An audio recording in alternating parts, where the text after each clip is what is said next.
Valsad LCB પોલીસની ટીમે બગવાડા ટોલનાકા પાસેથી હોન્ડા સિટી કારમાં લઈ જવાતો 71,850ના વિદેશી દારૂ સાથે ચાલકને ઝડપી પાડ્યો।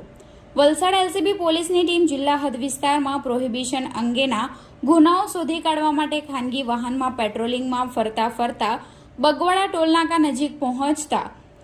એએસઆઈ વિજય માધવરાવ પાટીલ નાઓને ખાનગી રાહે બાતમી મળી હતી કે હોન્ડા કંપનીની Honda city car number GJ16CN 2729 નંબરની કારમાં ડિક્કીના ભાગે બનાવેલા ચોરખાનામાં ચાલક દમણથી ગેરકાયદેસર દારૂ ભરી નીકળ્યો છે,